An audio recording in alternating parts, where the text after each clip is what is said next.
This is Justin from Health Made Clear. If you like the video, like and subscribe. If you don't like the video, I'm not above a hate follow. Today I wanted to talk about a couple of things. Most notably, something that I call, and I'm sure other people call too, health theater. An example of this would be when it looks like somebody's doing something just for the benefit of doing something. The one that comes to mind, the reason why I brought it up, is because we have lots of this stuff in the news about RFK and what he's doing. If you don't know, he is the Health and Home Secretary, part of the Trump administration. What he's doing is he's talking to food companies, he's talking to the FDA, and they're talking about banning seed oils, they're talking about banning artificial dyes, artificial ingredients, those kind of stuff. And I think the thought is, and what I'm hearing from a lot of people, is that once he bans these things, then we're just going to suddenly be healthier, we're not going to be overweight. And that's just not the case. I don't think it's a bad thing. I think it will be effective, but only effective on the margins when everything else is controlled. So just know that even though he's banning artificial dyes, and he's banning all of these other things, artificial dyes, fluoride, seed oils, artificial colors, that kind of stuff, it's likely not going to make a huge effect. He's talking about banning seed oils, which have no real downfall in the literature. The literature shows that they work effectively. They're often healthier than some of the other oils that we have out there. His campaign is to replace that with beef tallow. Not that beef tallow is inherently bad, but beef tallow is higher in saturated fat, which can cause the metabolic issues, which we don't want. The food dyes, those things are generally recognized as safe, which doesn't mean that it's 100% safe, but all the research shows that it is. What they do is they stuff a rat basically full of some kind of substance until it gets cancer. And the amount of substance it takes to get the rat cancer is far more than it would take the equivalent amount that a human would get. And so that's why they consider the generally recognized as safe moniker with the FDA, okay? One thing that I've also, along with that, people do is that they major in the minors, meaning they focus on that one weird trick or that one weird thing that if they can get this one thing right, then they would lose weight or they'd get healthier or they would do X, whatever it is. And oftentimes that's not the case. So the reason I bring this up is because I had somebody come to me and she was like, hey, I'm going to go see a hormone doctor. I was like, hey, great, why? And she says, well, because my hormones I think are bad. And I said, okay, based on what? And she goes, well, I'm just tired all the time. I'm lethargic all the time. I'm not losing weight. I don't feel good. And so I asked her, okay, how often do you sleep? How well do you sleep? And she says, oh, terribly. I said, okay, how do you manage stress? And she goes, well, I don't manage my stress very well.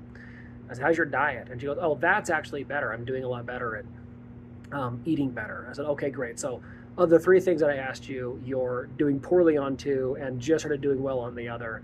And you think that instead of doing those two things, managing stress and eating or sleeping better, that you're going to go to the hormone doctor and you're going to have them just give you some hormones and you'll feel better.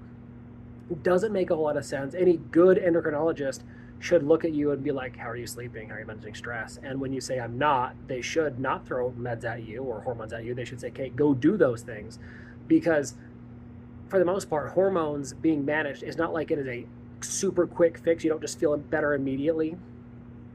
You should feel pretty good getting good sleep and getting adequate stress management. And it will probably have a faster effect than the hormones, and it'll probably correct the hormone issues that you may or may not have. So things to focus on as far as sleep goes: getting 7 to 9 hours of sleep, making sure it's restful. There are tons of wearable technology out there that are relatively cheap. I have an Oura Ring. There's Fitbits, there's Whoop watches, there's used Fitbits that will tell you these things. You're looking for signs of good sleep are adequate deep sleep, adequate length of sleep, how quickly your latency is or is not.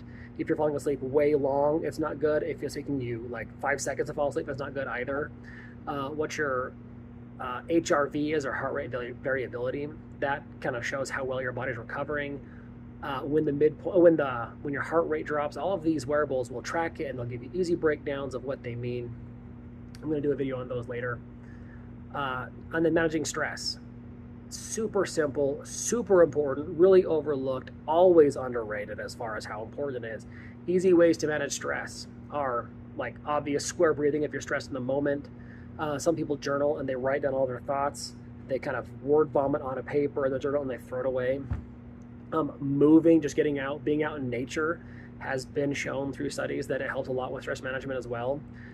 Cutting out the noise. And by that, I mean, if you're somebody like particularly a baby boomer who likes to watch Fox News or CNN or whatever that it is, and you're just all stressed out about the news, don't watch it as much and do something that's less stressful instead, because there are obviously that's going to stress you out. It's not good to be stressed out all the time.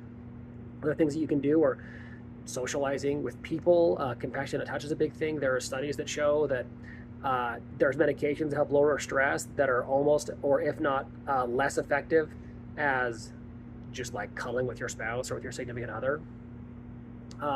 Reducing stress is a big deal. Brings cortisol down, helps reduce insulin resistance, helps do all of those things. Other things that we can do that I don't want to say they're less important, but they're, I think, as far as having an impact now versus later, managing stress and sleeping are going to have an impact now.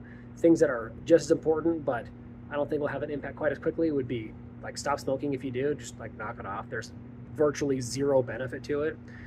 If you drink a lot, reduce the amount that you drink.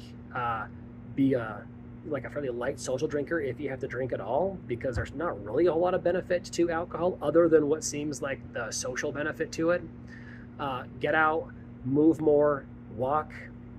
Yard work is good, walking your dog is good, taking your kids to the park and walking around with them is good. Just get off your phone for a little while. One thing that's overlooked pretty heavily is staying hydrated. There are lots of symptoms that dehydration and sleepiness have in common. For example, people often feel tired.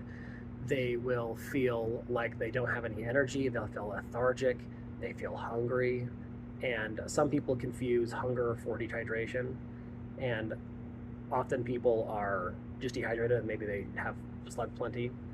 And then the last thing is just cut out the obvious junk or reduce the amount of obvious junk. If you're having X amount of like full sugar sodas, cool. Cut or move to the diet one. Have a few less sodas if you don't want to do that, or just reduce the amount. Find some kind of alternative. At the end of the day, weight loss is about calories in, calories out, and it's a pretty easy math equation to do. But, and I know this, just because the math equation is easy doesn't mean that putting it into practice is easy. It's kind of a moving target, because as you lose weight, the maintenance calories that you need to be below to lose weight will reduce, and your body will make you move less. And so the calories in versus calorie out equation is always a moving equation. I understand that. I'm not ignorant of that. Most people aren't. But if you do the things that we've talked about, that will help kind of give you some room to make mistakes and give you some room to work. One final thing that I see a lot of people doing in the fitness space is they like to tell you how black and white nutrition is, but also how nuanced it is. And they try to tell you, hey, it's really easy. You just gotta, write your willpower, be better, do all that, kind of dig in, grr. Or they're telling you that it's super complicated. You're never gonna figure it out. It's way nuanced, and that you need their coaching to do it. Generally, if somebody's over here telling you that you can't do something or something is super nuanced, and you're gonna need their help, they're gonna sell you coaching or a product or something. And it's just how it is, and it's annoying. There's lots of vultures on the internet who are looking for ways to make money off of you. Obviously, I'm out to make money, but I'm not selling coaching, so that doesn't mean I don't promote any products as of now. Hashtag would totally take a sponsor. That's my kind of rant for the day. If you like if you like the video, like and subscribe. I could use some more followers. I have none, so that'd be cool.